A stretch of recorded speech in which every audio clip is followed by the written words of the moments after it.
OCO, Traci Sorell, Dagwadoa Jijalagi. Hello, I'm Traci Sorell, Cherokee Nation citizen and author of the upcoming fictional picture book Powwow Day, as well as the nonfiction picture books We Are Still Here and We Are Grateful Ojali Haliga, both illustrated by Frene Lessig and published by Charles Bridge. Today, I am delighted to have a little bit of time to share about Powwow Day with you and my co-creator, who I'll let introduce herself, Madelyn Goodnight.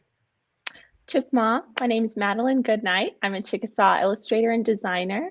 I've done Powwow Day with Traci Sorell, as well as The Pear Tree by Luli Gray and Look Grandma Neolisi by Art Colson. And I'm so excited to be here to talk more about Powwow Day. Me too. I cannot wait for this book to be out in the world on February 8th, 2022. Me too. I've been asked a couple of times about what was my inspiration for the book, and I certainly want to hear, from you, what your inspiration, when you got the text was for the art. But I tell people the book actually started as an early reader. I have a friend who's also a mentor. She writes picture books and early readers. And I said, I really want to write early readers. I love reading those. I love reading all different types of formats for books for young people. So could you teach me how to write one? And so I thought, a day at the powwow would be a great way to have children learn about the powwow. Visually, it's very inspiring. And so it really wasn't supposed to be a picture book at all. And then after critique partners read it, they said, no, this needs to be a picture book. And as I, wrote it and completed that, I showed it to some editors, including our editor, Karen Boss, and they all said, no, it needs to have a character arc. It's beautiful, but we need a character arc in this. And I was like, So thankfully, I had a workshop coming up at Highlights, and I had a little bit of time to sit and think about what I would use as a character arc. And I was inspired by some young Native women who have overcome childhood illnesses and just led remarkable lives. So that's really kind of how the book came to be. But, I'm always curious, when you as the illustrator see that text, what appealed to you about the story? Because you wouldn't have known any of that, like that's how the book came to, or the text came to be presented to you. Yes. So when I first got the manuscript, I was overjoyed to read it firstly, because I've loved your work and I was so excited. But the second thing, as I was kind of reading through, I just think the visual language that you used and the story of River, I think the kind of support and love that you put into the story reminded me so much of my own family. I could immediately connect with River as a character. I think the way that you kind of described her struggles, but also the beauty of the powwow in a way that community and cultural identity and family all came together. It washed over me the very first time I read it, and I just felt so deeply connected to the story. And as an illustrator and designer, I think very visually. And so as I was reading your story, it just kind of came alive to me in my mind. I don't know if I like immediately kind of pictured everything outright, but it was just the feeling of it. Very much the storytelling came alive to me as I was reading through. And when I finished the story, I was just like, oh, that played out like a movie in my head. It was just beautiful, and I loved the energy and the feeling, and I could hear like the drums as I was reading through. So I was overjoyed when I read through it. I was immediately like, oh yes, this is so special. I'm so happy to be reading it. So yeah, that was kind of my very first reaction to the manuscript.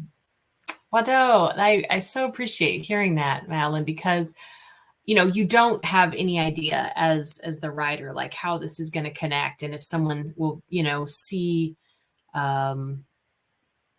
something appealing to them. I definitely make an effort to leave a lot of space because I know that you, as the artist, are going to be carrying 50% or more of the story in the visuals. I mean, to me, that's a lot of the beauty of picture books is that I have to write very poetically, very sparse language, and really focus on my word choice, knowing that the details, and really that emotion that I may put into something is only going to be heightened and taken further by the visual artist. And it's interesting that you mentioned about films, because when I write, that's what I see. I'm not a visual artist. So it really is a movie playing out in my head, and I can't envision what's going to be on the page.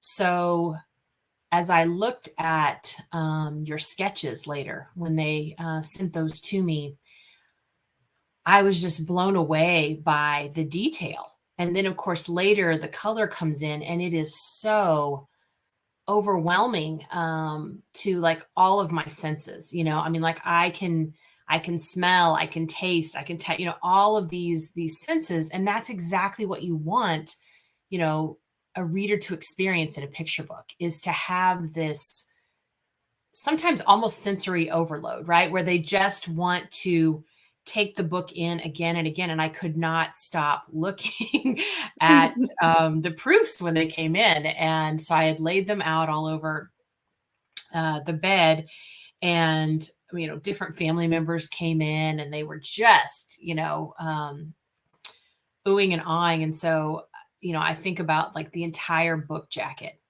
Wow. The incredible detail that you start off from the very beginning introducing, the readers to, like in all of the regalia that everyone has on for the powwow. I can't even fathom, like the hours that it took to research and do all of that. And there's so many spreads in the book that I just stop and study. I love how you used the huge visual of the drum to draw attention to what is like the heartbeat of the powwow. So I wonder, in terms of you creating the art, how did you come up with, like I say, making everyone's regalia, so unique, and kind of doing all of that research, because it's a lot of work to put all that together and then track it, throughout the book. I'm just, again, I'm in awe. Thank you so much. That's so nice of you to say. Well, I honestly, it was just so much fun. When I was Mm, doing my research portion, which I'd be so interested also to hear how your kind of research for the book started off as well. I know that my mhm, research process, I had to get a little creative because Powwow Day really kicked off right before the beginning of last year, which, kind of saw the pandemic happening, and a lot of mm, resources that I'd kind of planned on going and seeing events or like going to certain libraries or museums were mhm, closed, mhm, and they would have been for a very long time. So I had to get kind of creative as to my resources and how I would kind of find the visual, imagery I would pull to reference that was accurate, historically accurate, and also accurate to kind of the energy I wanted to create and the feeling. So there was lots of hours of YouTube, believe it or not, where I would just, when I was making the sketches and the following mhm, colorways, I would have all of the Powwow Day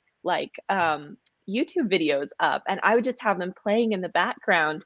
And I mean, I wasn't even there physically, but the energy and feeling that are just at powwows, that make up powwows, is just so mhm, powerful and beautiful. I remember the first one I watched, because they're all about kind of like an hour long. They have like compilation videos, and they mhm, do the start to finish, which is lovely because you get to see the entire day and kind of mhm, how people go through it, and the different dances like the jingle dance and the drum mhm, circle, and a bunch of other different competitions.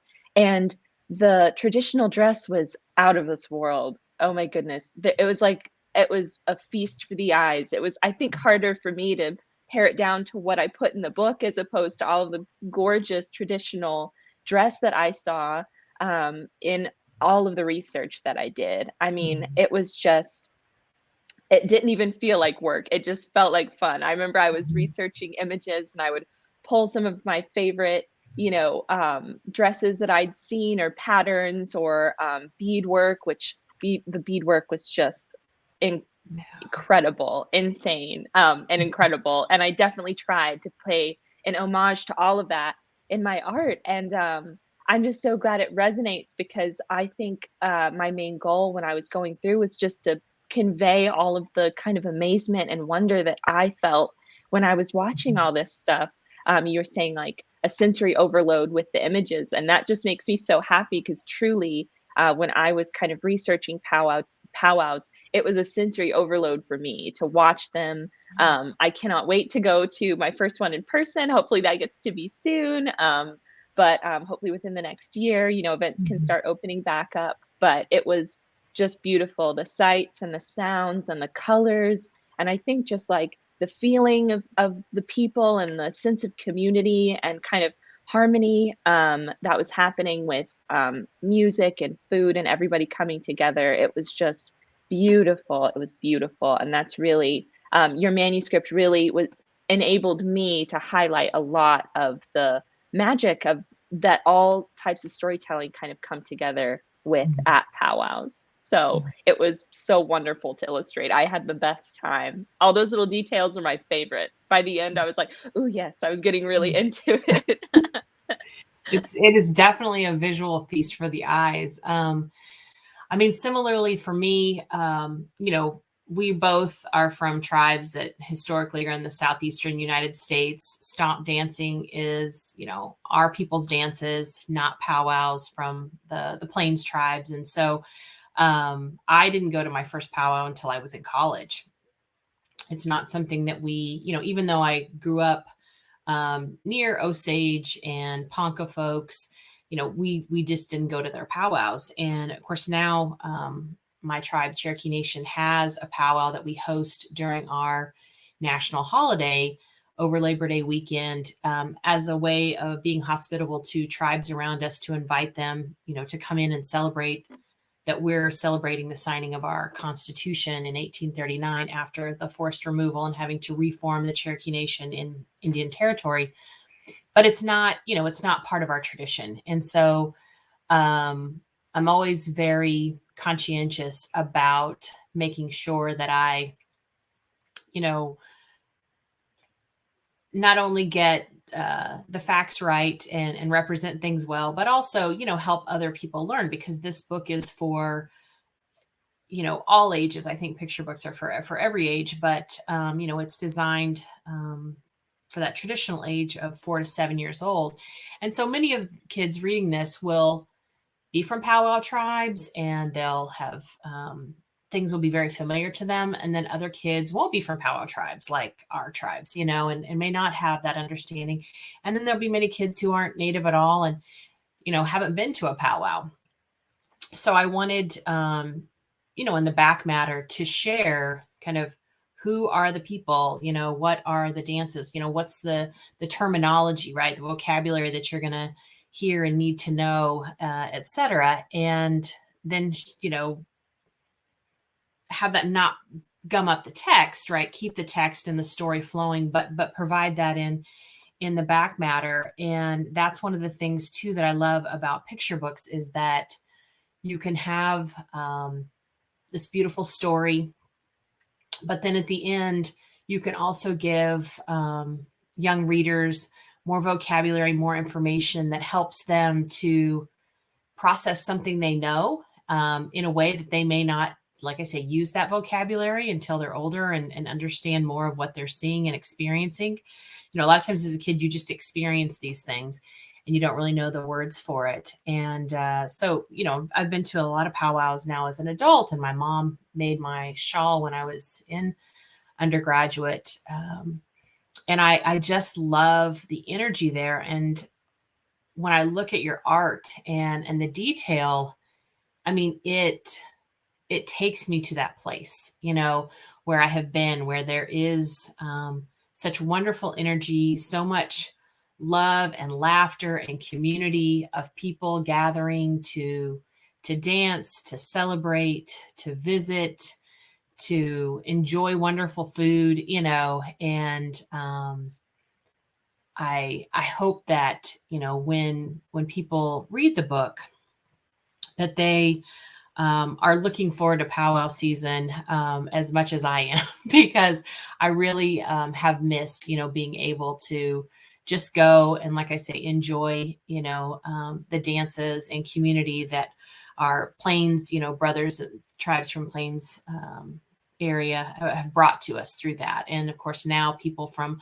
all tribes dance and participate in powwows, at least in intertribals, if not in competition dances. And the way you depicted the grand entry with everyone, coming in at the beginning, I was just like, so beautiful. So there are just so many, every spread in the book, like I say, is a feast for the eyes. And I think people will say, oh, well, it's just a book for young people. But, I think especially books by Native creatives, I look at how visually arresting they are, as well as just the beautiful storytelling. And I hope that people understand they're for all ages.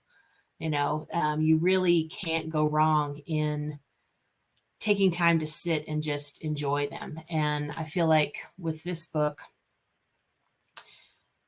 no one could afford your art, like if they wanted to buy all of those separate paintings and put them in their house. And so that's another thing about picture books that I love. And I just wonder, for you, I know many Native artists make a living with gallery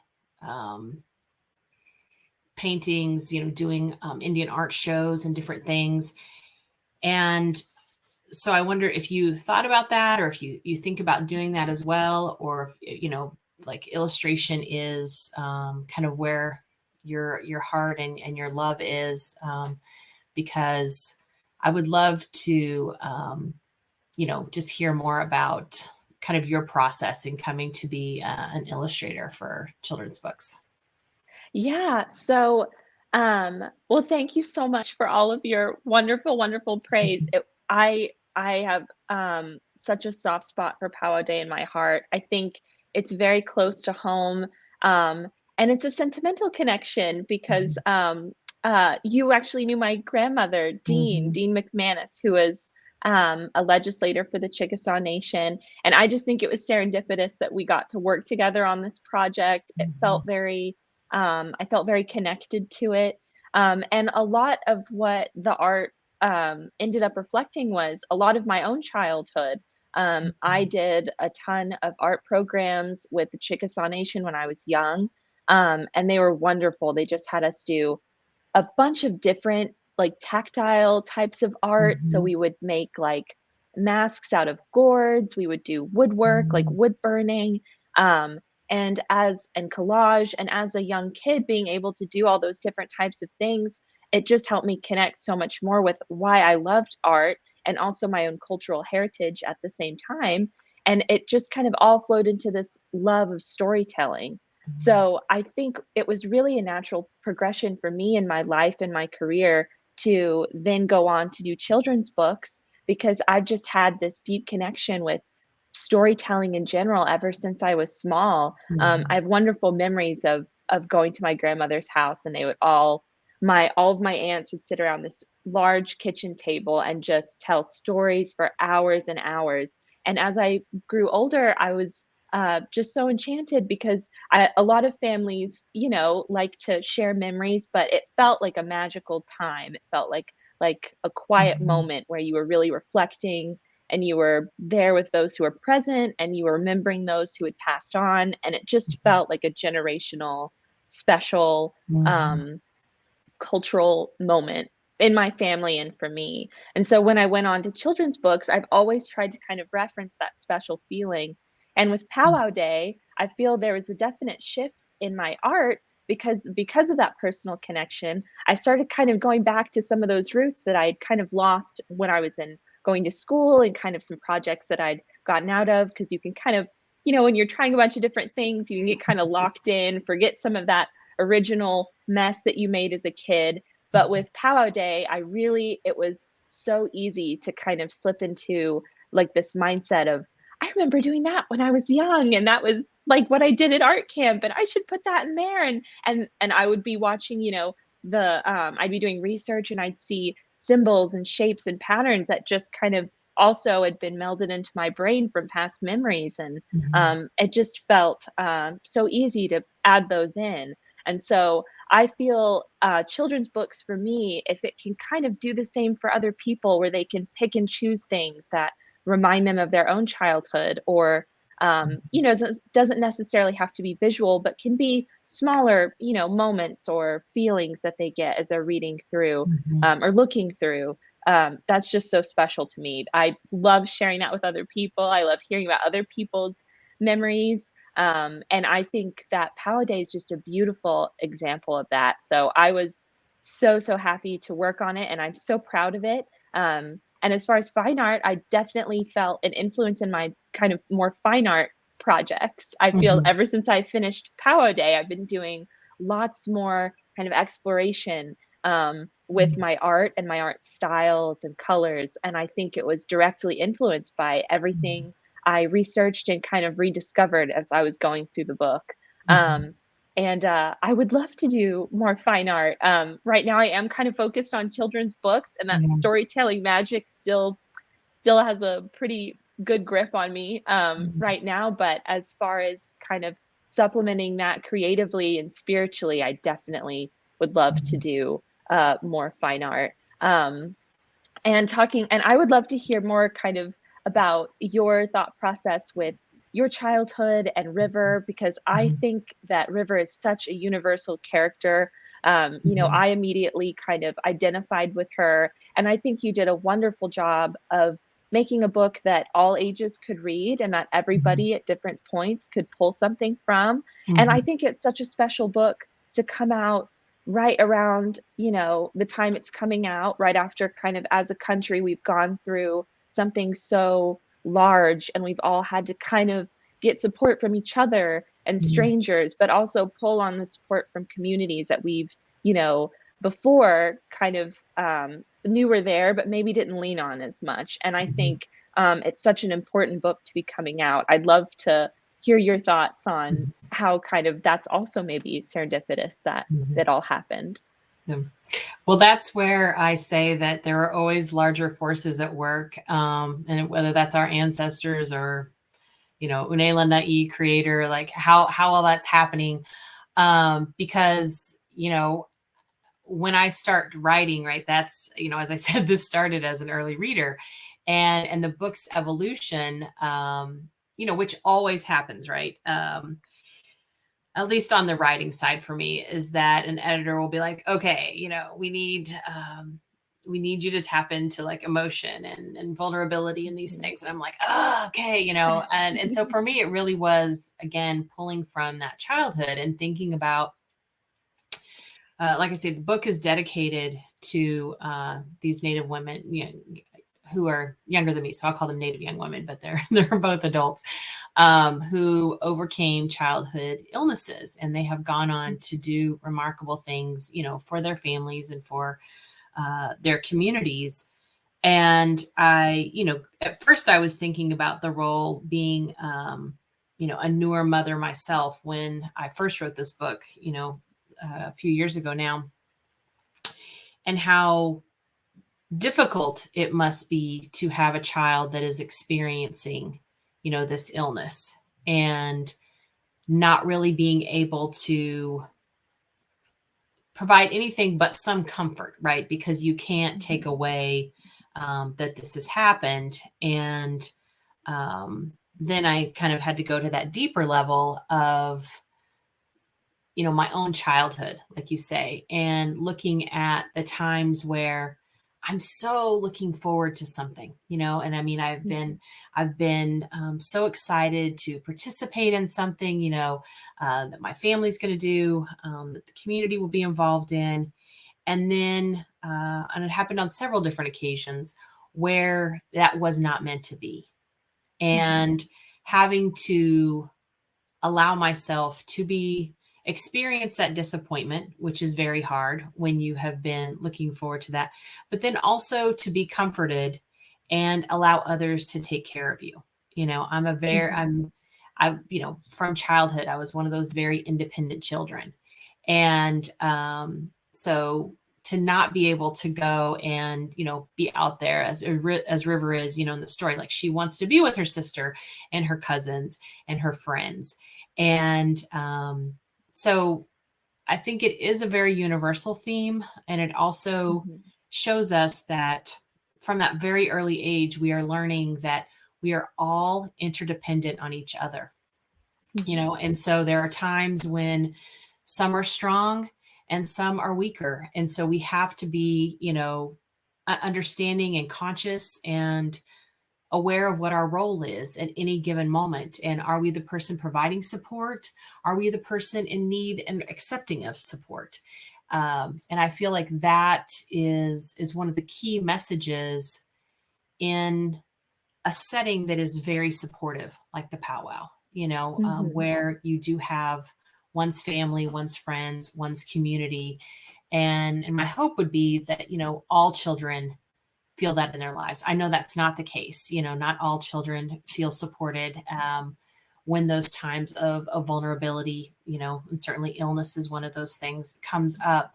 But that's for me, just thinking about the times when I was in a supportive situation and when I wasn't, and the people that around me that just enveloped me with love. Um, I I knew that, like I say, for these young women who had experienced these serious illnesses as children, that they continually had that happen to them, and Mhm. so I wanted to, like I say, show that in the context of not just their family, but the community. And the powwow seemed like a wonderful way to do that. Mhm. Well, I think absolutely, and I think that you took a theme that, young kids, it can be big, like the Mhm, topic of illness and health. It's a very mhm, big discussion, and to mhm, be going through something like that at such a young age, it happens to so many kids, mhm, around the world, and I think that it can be a scary topic, and I think it can be kind of mhm, overwhelming at times. mhm, But I think the way that you wrote Powwow Day brings it kind of into a light that kids can feel like they can, you know, um, it's something they can talk about and it's something that's mhm, accessible to them. And it doesn't have to be this big question. It can be, mhm, kind of there's support where you need it and where you look for it. And it's not a big kind of it's not a big question mark in their lives. And I think that the way you did it was so beautifully done. And as I was reading through, I knew how much it touched me. And I'm sure small kids, when they read it, and then others like of all ages, it kind of slowly creeps up like, oh, that warm, fuzzy feeling. You know what I mean? That everything's mhm, going to be okay. But in the end, things can be, or in the beginning, things can be kind of uncertain and things can kind of mhm, be, overwhelming, or something can happen that you don't quite like or it wasn't going to plan. But by the end, there's always that kind of uplifting feeling and that you're mhm. not alone, even Right. through, reading the book and taking it home. And I think it's beautiful. I think that was one of those deep things that I felt Mhm, when I read through it the first time. And then when I've kind of gotten the proofs in and I've been able to look through, it's just kind of struck me again,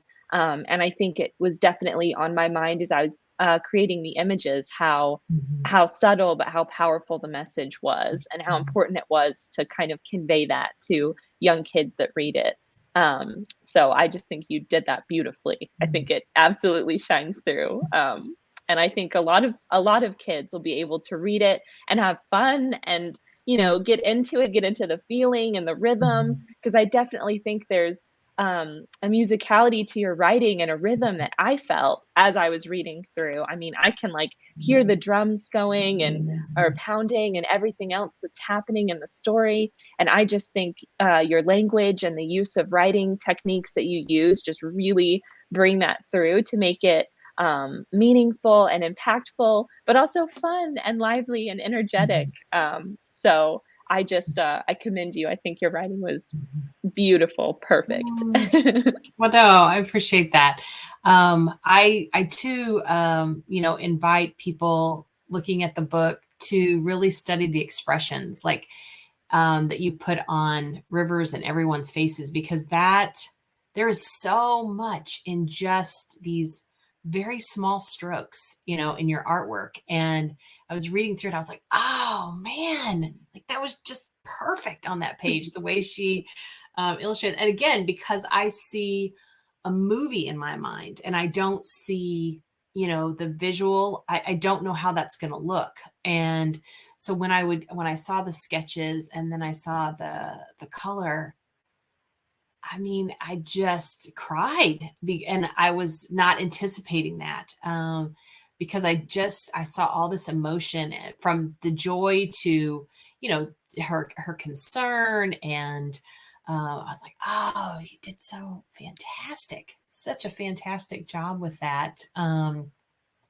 But I know that we, are excited about this.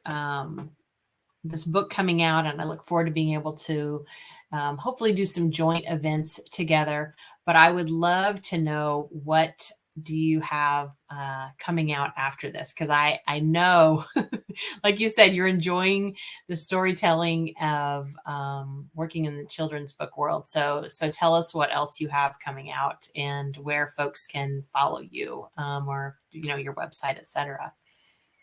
Thank you so much. Well, thank you again for everything. I loved Powwow Day. I'm so glad that a lot of that emotion showed through, because I think, as I was kind of, putting the final touches on, and I was kind of closing the book per se, to send off to you those final rounds and spreads, I was like, Mhm. oh, if there's one thing, I just hope that the energy and the hopeful emotion, that I felt, and that River's feeling in the story, if that can even, kind of come to people in a fraction through the images, that would just, I mean, that would make it all You just so knocked it out of the special. park. Thank you. So that makes me so happy to hear. But I've got a few great projects coming out in the next year. A few of them to be announced, but Mhm. I will be doing Rock Your Mocks, written by Lori Goodluck.